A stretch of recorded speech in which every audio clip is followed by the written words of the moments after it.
आज इस वीडियो में मैं आपको आपके एज एंड इनकम के हिसाब से म्यूचुअल फंड में इन्वेस्ट करने के लिए एक राइट स्ट्रेटेजी बताऊंगा।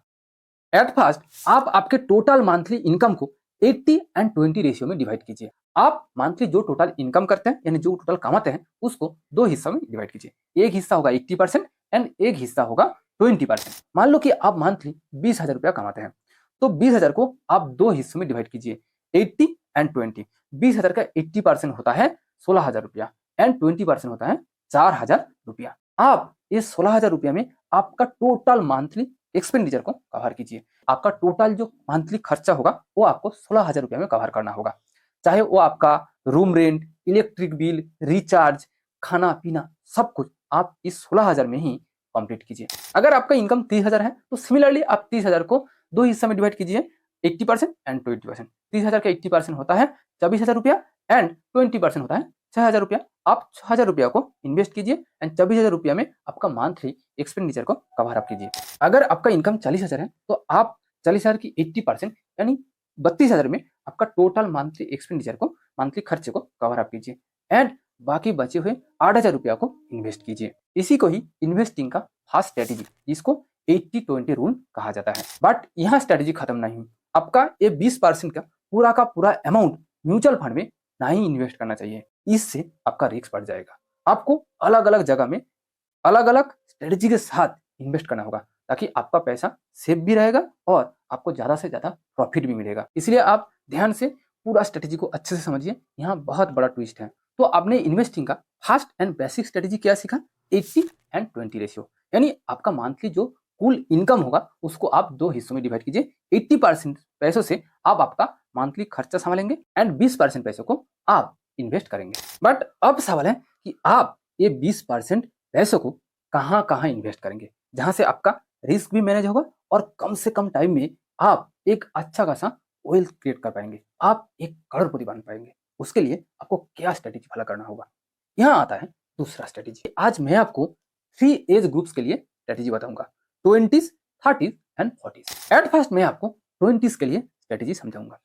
अगर आप एक 20s के हैं यानी आपका उम्र 20 से 30 साल के अंदर है तो आप आपका इन्वेस्टमेंट अमाउंट को, यानी जो 20% अमाउंट आप इन्वेस्ट करना चाहते हैं उसको दो हिस्सों में डिवाइड कीजिए, 20 एंड 80 रेशियो में डिवाइड कीजिए। मान लो आपका इनकम 20,000 रुपया, तो आप 20,000 की 80% यानी 16,000 रुपया मंथली एक्सपेंडिचर के लिए रखा और 4,000 रुपया को इन्वेस्ट करने के लिए रखा। आप इस 4,000 रुपया को दो हिस्सों में डिवाइड कीजिए, 20% एंड 80%। 4,000 का 20% होता है 800 रुपया।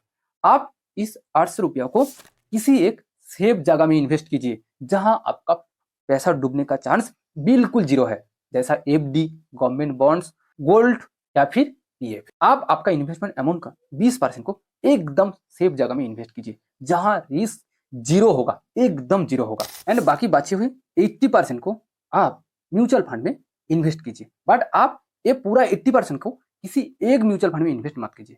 आप अलग अलग कैटेगरीज के 3 म्यूचुअल फंड में, एटलीस्ट 3 म्यूचुअल फंड में इन्वेस्ट कीजिए। जैसे कि आप लार्ज कैप में कुछ अमाउंट इन्वेस्ट कीजिए, मिड कैप या फ्लेक्सी कैप में कुछ अमाउंट इन्वेस्ट कीजिए एंड स्मॉल कैप में कुछ अमाउंट इन्वेस्ट कीजिए। इससे आपका रिस्क भी मैनेज होगा एंड आप ज्यादा से ज्यादा रिटर्न कमा पाएंगे, वो भी मिनिमम टाइम में। उसके लिए आपको एक रूल फॉलो करना होगा। ये रूल 20s के लिए है। आप 80% अमाउंट को, जो अमाउंट आप म्यूचुअल फंड में इन्वेस्ट करना चाहते हैं उसको 3 हिस्सों में डिवाइड किया, 3 अलग अलग कैटेगरीज के म्यूचुअल फंड के लिए।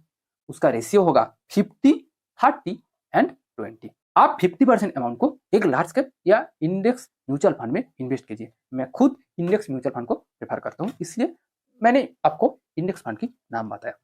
आप 30% अमाउंट को एक मिड कैप फंड में इन्वेस्ट कीजिए एंड आप 20% अमाउंट को एक स्मॉल कैप फंड में इन्वेस्ट कीजिए। बट ऐसा क्यों? क्योंकि एक इंडेक्स फंड म्यूचुअल फंड में से सबसे सेफ होता है, ये सबसे सेफ कैटेगरी है।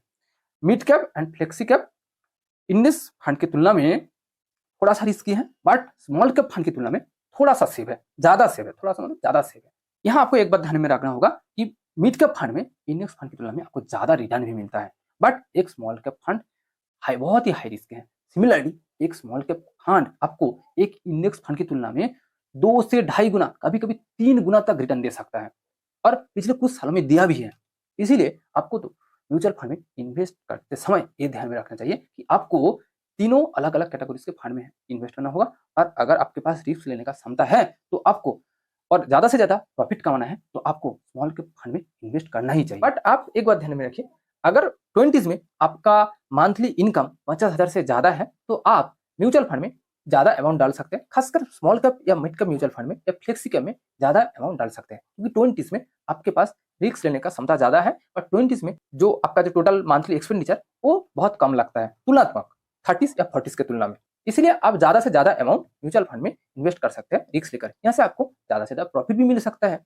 बट 40 से 50,000 की कम इनकम के ऊपर आप ज्यादा रिस्क मत लीजिए। अब देखते हैं कि 30s के लिए क्या स्ट्रेटेजी होना चाहिए। अगर आप एक 30s के हैं, यानी आपकी उम्र 30 से 40 साल के अंदर है, तो आपको इन्वेस्टमेंट अमाउंट को 30-70 रेशियो में डिवाइड करना चाहिए। 20s के लिए ये रेशियो था 20-80 रेशियो, बट 30s के लिए ये रेशियो होगा 30-70 रेशियो। मैं यहाँ इन्वेस्टमेंट अमाउंट की बात कर रहा हूँ, यानी जो अमाउंट 20% अमाउंट टोटल इनकम का आप इन्वेस्ट करना चाहते हैं उसको 30-70 रेशियो में डिवाइड कीजिए। फर्स्ट रूल सबके लिए एक ही है, टोटल इनकम को आप दो हिस्सों में डिवाइड कीजिए, 80% मंथली एक्सपेंडिचर के लिए एंड 20% को आप इन्वेस्ट कीजिए। उस 20% को आप दो हिस्सों में डिवाइड कीजिए 30 एंड 70 रेशियो में। 20s के लिए रेशियो था 20-80। 20s में रिस्क लेने का क्षमता ज्यादा होता है, इसीलिए आप टोटल इन्वेस्टमेंट अमाउंट का 80% को म्यूचुअल फंड में इन्वेस्ट किया। बट 30s में आपके ऊपर बहुत ज्यादा जिम्मेदारी होता है, आपके ऊपर फैमिली चलाने का यानी फैमिली की खर्च चलाने का प्रेशर भी होता है, इसीलिए 30s में आप थोड़ा सा कम रिस्क लीजिए, ज्यादा अमाउंट सेफ जगह में इन्वेस्ट कीजिए। आप इसीलिए आप टोटल इन्वेस्टमेंट अमाउंट को 30-70 रेशियो में डिवाइड कीजिए और 30% पैसों को जहां से आपको फिक्स रिटर्न मिलेगा एंड रिस्क जीरो होगा, जैसे कि एफडी, नेशनल जो स्कीम होता है, एनपीएस, गोल्ड या गवर्नमेंट बॉन्ड या पीएफ में इन्वेस्ट कीजिए। और बाकी 70% पैसों को आप small cap, mid cap and large cap mutual fund में इन्वेस्ट कीजिए। बाकी 70% पैसों को आप 3 हिस्सों में डिवाइड कीजिए, 50%, 30% एंड 20%। एकदम पिछले की तरह सेम है। आप 50% पैसों को एक लार्ज कैप, 30% पैसों को मिड कैप या फ्लेक्सी कैप एंड 20% पैसों को आप एक स्मॉल कैप में इन्वेस्ट कीजिए। अगर आप चाहें तो आप 20% की जगह आप 15% अमाउंट भी डाल सकते हैं, यानी 15%। बाकी जो 5% बचता है वो आप लार्ज कैप में इन्वेस्ट कीजिए या इंडेक्स फंड में इन्वेस्ट कीजिए।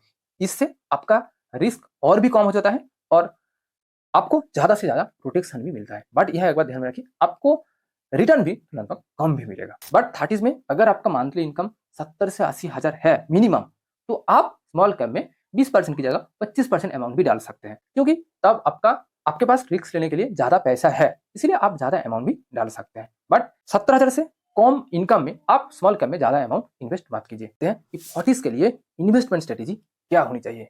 ये स्ट्रेटेजी बहुत ही इंपॉर्टेंट है, क्योंकि 40s ये एक ऐसा एज है जो ज्यादा रिस्क भी नहीं ले सकते हैं और यहाँ बहुत सारे अमाउंट भी चाहिए फ्यूचर में जीने के लिए। अगर आप एक 40s के हैं, यानी आपका एज 40 से 50 साल के अंदर है, तो आप आपका टोटल इन्वेस्टमेंट अमाउंट को, आपका टोटल इनकम का जो 20% अमाउंट आप इन्वेस्ट करना चाहते हैं उसको 40-60 रेशियो में डिवाइड कीजिए। आप 40% पैसों को एक सेफ जगह में इन्वेस्ट कीजिए, जहां से आपको फिक्स रिटर्न मिलेगा एंड आपका पैसा बिल्कुल सेफ रहेगा, रिस्क एकदम जीरो होगा। एफडी, एनपीएस, पीएफ इसी तरह की स्कीम में इन्वेस्ट कीजिए एंड बाकी 60% पैसों के ऊपर आप रिस्क ले सकते हैं, वो भी कैलकुलेटेड। आप 60% पैसों को म्यूचुअल फंड में इन्वेस्ट करने के लिए 3 हिस्सों में डिवाइड कीजिए, 60, 25, 15। आप 60% पैसों को इंडेक्स फंड में इन्वेस्ट कीजिए। यहाँ तो मैं आपको इंडेक्स फंड ही सजेस्ट करूंगा, यहाँ लार्ज कैप फंड में आप इन्वेस्ट मत कीजिए, क्योंकि इंडेक्स फंड सबसे सेफ होता है। उसके बाद 25% पैसों को आप मिड कैप फंड में इन्वेस्ट कीजिए या फ्लेक्स कैप में इन्वेस्ट कर सकते हैं। आप चाहे तो 25% की जगह 30% भी कर सकते हैं, बट मैं 25% को ही प्रेफर करता हूँ। और बाकी 15% पैसों को आप स्मॉल कैप में इन्वेस्ट कीजिए। आप यहाँ 10% भी इन्वेस्ट कर सकते हैं और 5% लेकर आप मिड कैप में डाल सकते हैं। आप एक या दो इंडेक्स फंड, एक मिड कैप फंड एंड एक फ्लेक्सी कैप में भी इन्वेस्ट कर सकते हैं। बट मेरे हिसाब से मिड कैप की तुलना में फ्लेक्सी कैप बहुत ही अच्छा है और इसीलिए मैंने मिड कैप की जगह स्मॉल कैप में 50% पैसा इन्वेस्ट करने के लिए एक स्ट्रेटेजी बनाया। बट आप आपके रिस्क के हिसाब से ये रेशियो को कैलकुलेट कर सकते हैं। यहाँ आप एक चीज कर सकते हैं, 40s में अगर आपका मंथली इनकम मिनिमम 3 लाख है तो आप स्मॉल कैप में थोड़ा सा ज्यादा अमाउंट भी डाल सकते हैं। बट अगर आपका इनकम 3 लाख से कम है तो आप स्मॉल कैप में ज्यादा अमाउंट इन्वेस्ट मत कीजिए, क्योंकि 40s एक ऐसा एज ग्रुप है यहाँ से आपको ज्यादा रिस्क लेना नहीं चाहिए। और 50s में जाकर आप स्मॉल कैप में इन्वेस्ट मत कीजिए। अगर आपका एज 50 से ज्यादा है तो आप मेरे हिसाब से 1 या 2 इंडेक्स फंड में इन्वेस्ट कीजिए। अगर आपके पास थोड़ा सा रिस्क लेने का क्षमता है तो आप फ्लेक्सी कैप या मिड कैप में इन्वेस्ट कीजिए, आप स्मॉल कैप में इन्वेस्ट मत कीजिए। 50 की ज्यादा एज में आप ज्यादा से ज्यादा अमाउंट एकदम सेफ जगह में इन्वेस्ट कीजिए, ये मेरा रिक्वेस्ट है। तो आपने 20s, 30s एंड 40s के लिए टोटल इन्वेस्टमेंट स्ट्रेटेजी क्या होना चाहिए एक अच्छा खासा वेल्थ क्रिएट करने के लिए, वो भी मिनिमम रिस्क लेकर मिनिमम टाइम में, वो आपने देखा। आप वीडियो पॉज करके इसका पूरा समरी फिर से एक बार रिकैप कर सकते हैं। अगर आपको इन्वेस्टिंग का ये स्ट्रेटेजी राइट एंड वैल्यूएबल लगा तो प्लीज वीडियो को लाइक कीजिए एंड दोस्तों के साथ शेयर कीजिए। अगर आप अभी भी इस चैनल को सब्सक्राइब नहीं किया तो प्लीज सब्सक्राइब कीजिए। Thank you for watching this video.